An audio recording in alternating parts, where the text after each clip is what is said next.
All right, guys, market update. It is currently afternoon, right? Like midday.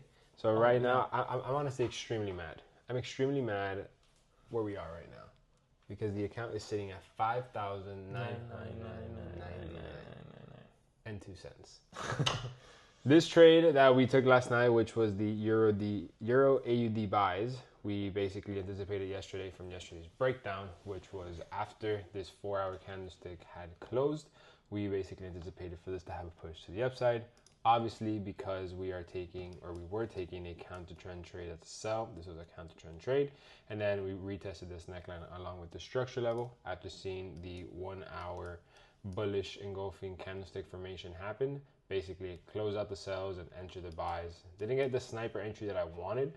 That's fine, and I didn't really close all the way up here. I actually ended up closing somewhere around here, I believe. Yeah, I didn't get to close at my full take profit because I was seeing rejections from this resistance level, and I hadn't slept all night, and I didn't want to just keep watching it because, like, I at this point where we are in the challenge, I'm just getting tired of seeing the trade go so much into profit, and then just because I'm holding for too long, the trade is completely reversing. Yeah. Like if I were to just close when it gets to that high of the push, To the point, yeah. yeah, to the point, bro, we'd be up so much more, even Way more. including the losses or whatever. Because this Euro AUD trade, we should have probably closed out at like $2,000 in profit. It was to a point that it was like 2,500. Yeah, like 2,700 or something. That would have then put us up at a higher level where then I could have risked more in this position. So, and I basically had to close this first initial sell right here instead of where literally when it hit my take profit for a 1 to 2 risk to reward at this point. I've just been greedy, just holding for too long. So this time I decided to not be greedy, and guess what happens? It decides to act. Like it decides to have the first time, but it's okay. Following up with the markets, AUD CAD, I was looking for sells from this area last night. Didn't really enter it because I didn't like to sell against such a massive bullish candlestick. And even though we are again back in this area of interest, just wasn't ideal. Euro USD JPY, still no break, no retest, no sell. Euro GBP, seems like we're having a retracement, but for now I'm not interested in this at all.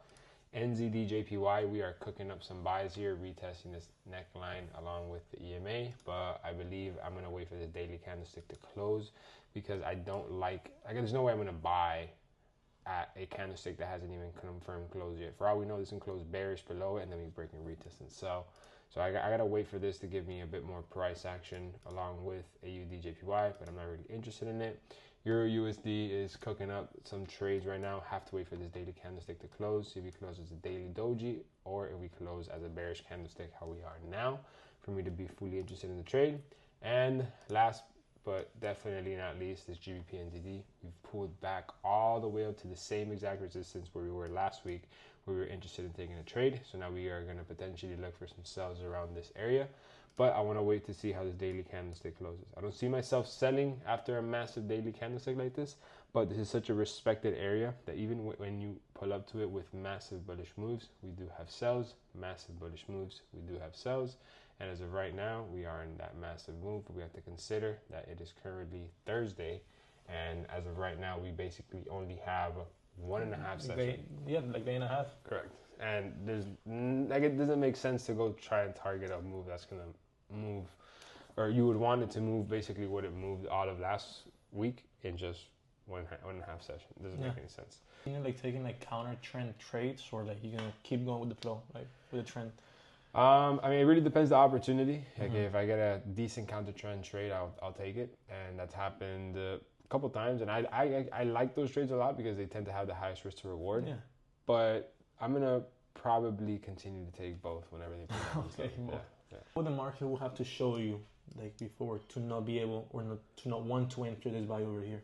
So I mean, the first thing that really kind of like, if this would have closed as a massive bearish candle, I would have not wanted to enter the buy because I would have then seen this, that it was going to potentially make it all the way into this area, how it's done it over here in the past. But the fact that it approached this area and it already had a morning star formation along with the 1 hour bullish engulfing, it kind of really just gave me all the indications that I needed to buy. If this would have, like if this candlestick, instead of engulfing going the other way, had a wick fill and kept going to the downside, I would have definitely not entered the buy. I would have kept holding and sell. So I closed out the sell, entered the buy.